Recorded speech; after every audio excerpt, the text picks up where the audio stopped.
Ascoltateci, lo diciamo al governo, ascoltate questa voce.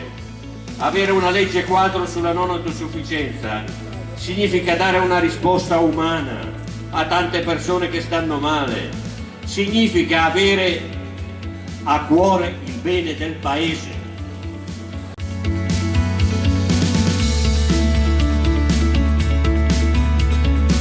In questi 3 anni l'evasione dell'IVA è la voce più alta dell'evasione del nostro paese.